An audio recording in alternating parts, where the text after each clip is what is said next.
اب بتاؤ یہ چیزیں ہماری سوسائٹی میں ہیں نا؟ چند مرسومات ہیں ان کو مذہب سمجھ لیا ہے.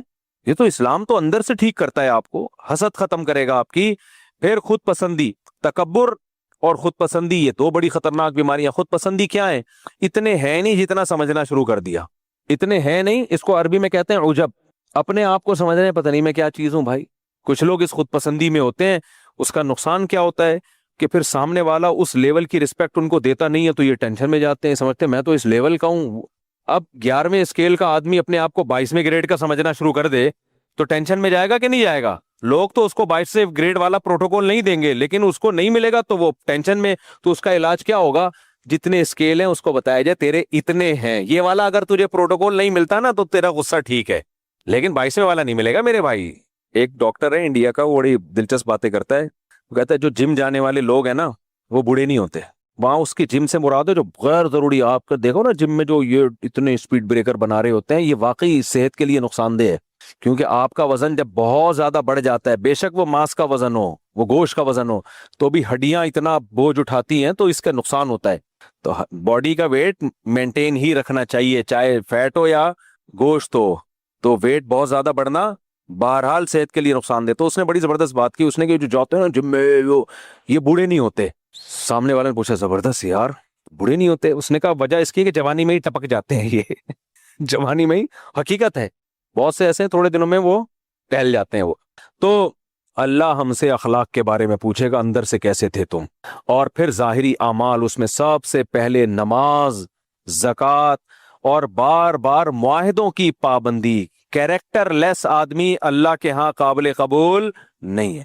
زبان کا کیسا ہے تو؟ کیریکٹر لیس، معاہدوں کی پابندی، جس پر میں 1-2 ہفتے پہلے ڈیٹیل میں بیان کر چکا ہوں. کرایہ ٹائم پہ آپ دیتے ہو کہ نہیں دیکھتے؟ مالک مکان کو ترساتے تو نہیں ہو؟ آپ کسی کی گاڑی استعمال کر رہے ہو، اپنی گاڑی سمجھ کے چلا رہے ہو یا کسی اور کی چیز؟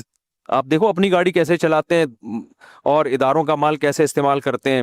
ناپ تول میں کمی تو نہیں کرتے. حق لینے کے لیے تو پورے گن کے لیتے ہو، دیتے ہوئے ڈنڈی مارتے ہو. یہ ساری اخلاقیات آپ کے شر سے پڑوسی محفوظ ہیں یا نہیں ہیں؟ آپ کے شر سے آپ کے پڑوسی کا آپ کے بارے میں کیا تبصرہ ہے کہ یار اچھا پڑوسی مل گیا ہمیں، بڑا خاندانی آدمی ہے کہ اس کی وجہ سے ہمیں فائدہ ہے. بصرہ میں ایک تابعی نے ایک گھر بیچا، قیمت ڈبل لگائی اس کی. کسی نے کہا اتنا مہنگا گھر نہیں ہے، سستا ہونا چاہیے. انہوں نے کہا میں نے اس میں ایک صحابی رسول رہتے ہیں میرے پڑوس میں، اس پڑوس ہونے کی قیمت بھی لگائی ہے. تجھے فری پھوکٹ میں اتنا اچھا گھر نہیں دوں گا جس کے پڑوس میں اتنے عظیم صحابی رہتے ہوں. کیوں؟ ان کی تجھے صبح و شام زیارت ہوگی، ان سے تجھے سیکھنے کا موقع ملے گا. تو ایسے ہی پکڑا دوں میں تجھے؟ اتنا عظیم پڑوس چھوڑ کے میں جا رہا ہوں، میں کیوں جاؤں گا؟ بعض لوگ کہتے ہیں نا گڈ ول کی بھی ایک ویلیو ہوتی ہے نا. تو گھر کی گڈ ول صرف اس سے نہیں بنتی کہ یہ ڈیفنس میں ہے یا کلفٹن میں، اس سے بھی بنتی ہے اڑوس پڑوس میں ہیروئن کی چرسی رہتے ہیں یا نیک لوگ رہتے ہیں. ماں باپ اپنے بچوں کو اچھے علاقوں میں لے کے جاتے ہیں، چرس پی رہے ہوتے ہیں، کیونکہ پڑوس میں کون سا بچہ رہتا تھا؟ چرسی رہتا تھا. تو گڈ ول کی بھی ویلیو ہوتی ہے. اس کا مطلب یہ نہیں کہ وہ صحابی رسول کی قیمت لگا رہے ہیں. صحابی رسول کی قیمت نہیں لگا رہے، وہ صحابی رسول کی صحبت کی قیمت لگا رہے ہیں کہ اتنی عظیم صحبت تجھے مل رہی ہے تو یہ صحبت میں چھوڑ کے جا رہا ہوں، قربانی دے رہا ہوں. اس کے اگر مجھے اتنے پیسے ملیں گے تو دوں گا کیونکہ میری ضرورت تھی، ان کی کوئی ضرورت تھی، ورنہ میں نہیں دوں گا. تو یہ سارے بھائی اخلاقیات اور اعمال ہیں جس کو فوکس کرنا ہے. اور آج ہم جو مذہبی طبقہ ہے نا وہ اس کو فوکس نہیں کر رہا. اس نے چند چیزیں بنا لی ہیں، اسی پہ چل رہے ہیں. تبھی پوری دنیا میں لوگ انگریزوں کی تعریف کر رہے ہوتے ہیں، مسلمانوں کی برائیاں کر رہے ہوتے ہیں. یہ 2 نمبر ہیں. لیکن آپ ربیع الاول اور محرم میں دیکھ لو، ایسا لگتا ہے مسلمان سے بڑا عاشق رسول اس کائنات میں پیدا ہوا ہی نہیں. اور کمبخت چوری کرے گا اور اس چوری سے عمرہ کرنے جائے گا. مسجدوں میں کرپشن کے بعد سب سے پہلے کمیٹی کہاں جاتی ہے؟ عمرہ کرنے کے لیے جاتی ہے ان پیسوں سے. سمجھ رہے ہو؟ تو یہ سارا حساب کتاب چل رہا ہے. تو ہم تو بھائی آپ دیکھ رہے ہو قرآن اور سنت جو کتنے سالوں سے درس ہو رہا ہے، اسپیچز پہ بھی میرے تفسیر کے لیکچر، میں بھی کوشش کر رہا ہوں کچھ مجھے بھی وہ چیزیں ملیں جن کو ہم نے فوکس کیا ہوا ہے. وہ قرآن میں مل نہیں رہی. قرآن میں یہی مل رہا ہے، نماز پڑھو، اخلاق اچھے کرو، حسد نہ کرو، اور مال جمع کر کے جو کنجوسی کرتے ہیں برے ہیں، اللہ کو خرچ کرنے والے پسند ہیں. ماں باپ کا خیال کرو، رشتے جاری جوڑو، رشتے مت توڑو، اور بوڑھوں کا اکرام کرو. صحیح ہے نا؟ اور جو ہے یتیم کو کی کفالت کرو، بیوہ عورتوں سے نکاح کرو، یتیم کی کفالت کرو، یتیم کا مال مت کھاؤ، وراثت ٹائم پہ دو، ساری اگر یہ خدا کی قسم صفات ہمارے اندر پیدا ہو گئیں تو یہ مسلمان نہیں، یہ فرشتے، لوگ کہیں گے زمین پہ فرشتے اترے ہوئے ہیں، کیا کہیں گے؟ صحابہ کرام کئی ملک، پتہ ہے اسلام انہوں نے پورے کنٹری مسلمان ہوئے صرف صحابہ کو دیکھ کے، انہوں نے کہا یار یہ عجیب لوگ ہیں، ایسا تو ہوتا ہی نہیں ہے۔ صحابہ مال بیچ رہے ہوتے، وہ خریدتا، کہتے بھائی یہ فالٹ ہے اس میں، یہ دیکھ لو یہ کیا ہے، یہ فالٹ ہے۔ کہہ رہے فالٹ کون بتاتا ہے؟ کہہ رہے بھائی ہمارے نبی نے بولا ہے کہ جس نے اپنی چیز بیچی اور اس میں دھوکہ دیا وہ ہم میں سے نہیں ہے، تو ہم تو نبی کے ہاتھ پہ ایمان لائیں تاکہ قیامت میں نبی کے ساتھ ہو۔ اگر میں نے گندم، جو ایک نبی بازار میں گئے تو اوپر خشک گندم تھی، نیچے گیلی، آپ نے ہاتھ ڈالا تو نیچے گیلی گندم، آپ نے کہا کہ تم نے بتایا کیوں نہیں کہ یہ نیچے گیلی گندم ہے اور اس کو اوپر کیوں نہیں رکھا؟ پھر آپ نے فرمایا جو دھوکہ دے کے تجارت کرے وہ ہم میں سے نہیں ہے۔ تو صحابہ کی ایسی خاندانی جماعت تیار ہوئی تھی نا کہ ملکوں کے ملک صرف ان کی تجارتوں کو دیکھ کے مسلمان ہوئے ہیں کہ بھائی یہ، پھر وہ تاجر ایسے سخی، ایسا غریبوں پہ، میں نے یہ چیز ساؤتھ افریقہ کے مسلمانوں میں دیکھی ہے۔ ساؤتھ افریقہ کے اور افریقہ کے جو مسلمان تاجر ہیں نا، وہاں کے غیر مسلموں پہ لٹاتے ہیں ایسے پیسہ، کہتے ہیں یہاں کے غیر مسلم ہم سے اتنا خوش ہیں، بقرعید میں کہتے ہیں یہ دے دنا دن، کہتے ہیں ایسا لگتا ہے ان کی عید ہے ہماری عید نہیں ہے، کیونکہ وہاں تو بہت غربت ہے نا، ساؤتھ افریقہ میں تو نہیں، باقی افریقہ میں۔ تو میں ان کو اور پاور بھر کے آتا ہوں، میں کہتا ہوں اتنا کھلاؤ، ان کا اتنا خیال کرو، بولو بھائی یہ ہمیں کس نے حکم دیا ہے؟ اللہ نے۔ تو مسلمان کا یہ امیج جانا چاہیے، ابھی کچھ اور ٹائپ کا امیج جا رہا ہے، وہ بالکل بہت غلط قسم کا امیج جا رہا ہے۔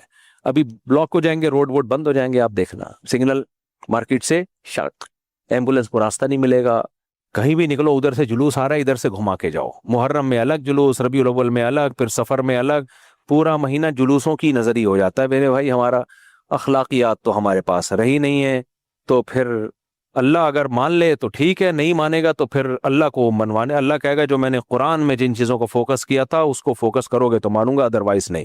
اللہ عمل کی توفیق عطا فرمائے۔ بس اذان کے فوراً بعد جماعت کھڑی ہو جائے گی۔ مفتی صاحب میری ایج 15 سال ہے اور میں ٹریڈنگ کرتا ہوں، میرا ٹریڈنگ سے 250 لاکھ 2.5 لاکھ 3 لاکھ کماتا ہوں، ماشاءاللہ 15 سال میں، اور میرا گھر والوں کو نہیں پتا یہ میرے لیے حلال ہے یا حرام۔ کیا مطلب میرے گھر والوں کو نہیں پتا؟ اور ٹریڈنگ میرے لیے صحیح بھی ہے یا نہیں ہے؟ بھائی حلال ٹریڈنگ اگر کر کے 2.5 لاکھ روپے کما رہے ہو، سبحان اللہ یار، سبحان اللہ، تو یہ گھر والوں کو نہیں پتا۔ انٹرنیٹ پہ آج کل لوگ نوٹ چھاپ رہے ہوتے ہیں، تو ابا کو اپنے بتا دو، اماں ابا کو بتا دو، ابا اماں خیر خواہی ہوتے ہیں، باقیوں کو نہ بتاؤ، وہ کھا جائیں گے پھر نا، بیوقوف بنا کے کاروبار کے نام پہ نہیں۔ لیکن اب باپ سے زیادہ خیر خواہ کون ہوتا ہے؟ بتانا اس لیے ضروری ہے کہ یہ عمر آپ کی بگڑنے کی بھی ہے، اس عمر میں اتنا پیسہ آنا شروع ہو جائے تو سٹے بازی میں بھی لگ سکتا ہے، لڑکیوں میں لگ سکتا ہے، 20 تو ابا نگرانی کریں گے، اور ابا پہ لازم ہے کہ ایسا نہ ہو کہ ابا ہی سارے کھا جائیں، تو وہ ابا بن کے دکھائیں۔ مفتی صاحب کیا لکھا ہے؟ نیو کراچی کی ایک مسجد میں ایک امام نے یہ کہا ہے کہ شیعہ کے 12 امام اور سنی کے 4 امام حضور صلی اللہ علیہ وسلم کے قدم کی خاک کے برابر بھی نہیں ہے، یہ بات ٹھیک ہے؟ ظاہر ہے نبی کی قدم کے خاک کے برابر کون ہو سکتا ہے؟ کوئی بھی امام نہیں ہو سکتا، اس میں کون سی مفتی سے آپ نے بتایا تھا کہ دبلے پتلے لوگوں کے لیے جو کیا لکھا ہے یار، اب پورا یاد نہیں، دبلے پتلے لوگوں کے لیے ناسکا میں 3 قسم کے، بھائی پڑھ کے بتانا کیا لکھا ہوا ہے۔ تنقید کرنا ہے آپ کی بات کرنا، آپ کے باپ کے آپ نے کہا تھا ایک شخص نے نوکری چھوڑ کر کاروبار کیا، اس میں خسارہ ہوا جس کی وجہ سے اس کی موت واقع ہو گئی۔ روزی کے ظاہر اس کا ذمہ تو اللہ، رزق تو اللہ کے ذمہ ہے، وہی راستہ دکھاتا ہے، ہمیں رزق کی کوشش تو کرنی چاہیے نا، کیونکہ نفع ہو یا نقصان، نوکری چھوٹ جانا یا وغیرہ وغیرہ، اگر انسان، میں سمجھ گیا ان کا سوال کیا ہے۔ دیکھو میں نے ایک بندے کا واقعہ سنایا تھا، اچھے والی جاب چھوڑی، کاروبار کروں گا، نوٹ چھاپوں گا، کاروبار چلانی، جاب بھی گئی، خودکشی کی ہے اس نے، بچ گیا خیر۔ تو کہہ رہے ہیں رزق کا وعدہ تو اللہ نے کیا ہے، اب انسان کوشش تو کرتا ہی ہے، یہ ان کے سوال کا خلاصہ۔ اس بیچارے نے کوشش کی، کوئی غلط تو نہیں کیا؟ غلط کیا، اس لیے کہ شریعت کی تعلیمات یہ ہیں کہ دع ما یریبک الی ما لا یریبک، نبی نے فرمایا جس چیز میں تردد ہو اس کو چھوڑ دو، جو یقینی ہو اس کو لے لو۔